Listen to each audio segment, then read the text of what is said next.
ದೇವೇಗೌಡರಿಗೂ ಇತ್ತೀಚೆಗೆ ಜೆಡಿಎಸ್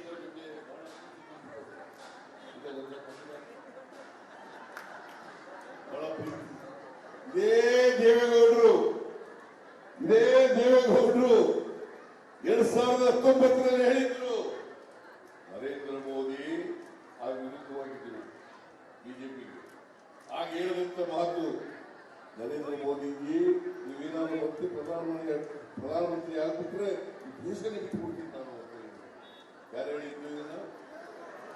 ದೇವೇಗೌಡರು.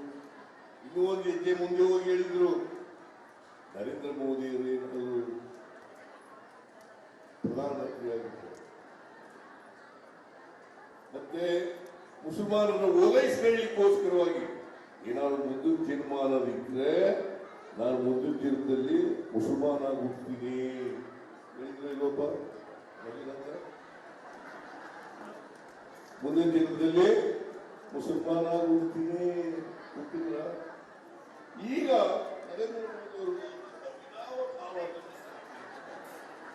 ನಾನು ಇದನ್ನು ಹೇಳಿದೆ, ನರೇಂದ್ರ ದೇವೇಗೌಡರು ಈ ತರ ಹಿಂದೆ ಎಲ್ಲ ಹಿಂಗೆ ಹೇಳಿದ್ರು, ಈಗ ಈ ತರ ಹೇಳ್ತಾ ಇದ್ದಾರೆ, ಸುಳ್ಳಲ್ವಾ ಇದು ಅಂತ ಹೇಳಿದ್ರು. ಅದಕ್ಕೆ ಸಿದ್ದರಾಮಯ್ಯನ ಗರ್ವಭಂಗ ಮಾಡ್ಕೊಡ್ತೀನಿ.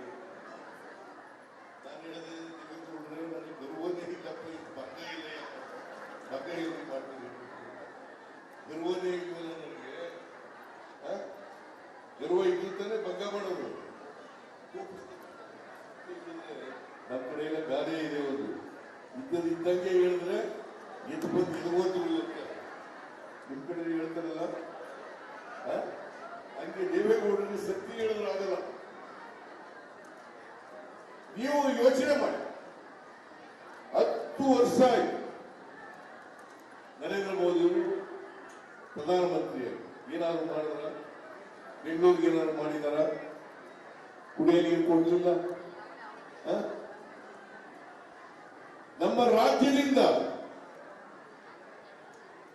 ಡೆಲ್ಲಿ ಸರ್ಕಾರಕ್ಕೆ 4,30,000 ಕೋಟಿ ರೂಪಾಯಿಯಿಂದ ತೆರಿಗೆ ಕೊಟ್ಟು. ನಮಸ್ಕಾರ, ಕರ್ನಾಟಕ ಪ್ರೈಮ್ ಟೈಮ್ಗೆ ಸ್ವಾಗತ. ನಾನು ಜಯಪ್ರಕಾಶ್ ಶೆಟ್ಟಿ. ಇಡೀ ಕರ್ನಾಡು ಇವತ್ತು ರೆಬೆಲ್ ಆಗಿ ನಿಂತಿದೆ. ಈ ಹಗರಣಗಳನ್ನು ಸದನದಲ್ಲಿ ಪ್ರಸ್ತಾಪ ಮಾಡಲು ಕೂಡ ಕಾಂಗ್ರೆಸ್ ಹಿಂದೇಟು ಹಾಕಿದ್ದೇಕೆ? ನಿಮ್ಗೆ ಸಂಬಳ ಅದಕ್ಕೆ, ನಿಮಗೆ ವಾಹನ ಅದಕ್ಕೆ, ನಿಮಗೆ ವೆಪನ್ ಅದಕ್ಕೆ, ನೀವು ಅದನ್ನು ಸೆರೆ ಹಿಡಬೇಕಾಗಿತ್ತು. ನೀವು ವಿದ್ಯುತ್ ಬರ ಇದೆ ಅಂತ ಹೇಳ್ತಾ ಇದ್ದೀರಿ, ಎಲ್ಲಿ ಬರ ಇದೆ ನೀವು ಹೇಳಬೇಕು. ಪಾಕಿಸ್ತಾನ್ ಆಕ್ಯುಪೈಡ್ ಕಾಶ್ಮೀರ್ ಅದು ಎಂದೆಂದಿಗೂ ನಮ್ಮದು. 40 ಮೆಷಿನ್ಗಳು ತಂದಿತ್ತು ನೋಟ್ ಎಣಿಸುವುದಕ್ಕೆ, ಅದೇ ಹಾಳಾಯಿತು. ಮಥುರಾದ ಗಲಾಟೆ ಇದೆಯಲ್ಲ, ಅದು ಸ್ಥಳೀಯವಾಗಿ ಕೂತು ಪರಿಹರಿಸಬಹುದಾದಂಥ ಕಾನೂನಿದೆ. ಗ್ಯಾರಂಟಿ ಯೋಜನೆಯಿಂದ ನಷ್ಟ ಆಗಿದೆ, ಲಾಭ ಆಗಿದೆ, ದಯವಿಟ್ಟು ಹೇಳಿ. Dawood Ibrahim most wanted criminal ಯಾವಾಗಾದ ಅಂದರೆ ಇಲ್ಲಿ ತನಕ ಭಾರತ ದೇಶದಲ್ಲಿ ಓರ್ವ ದಲಿತ ಪ್ರಧಾನಿಯಾದಂಥ ಇತಿಹಾಸವೇ ಇಲ್ಲ.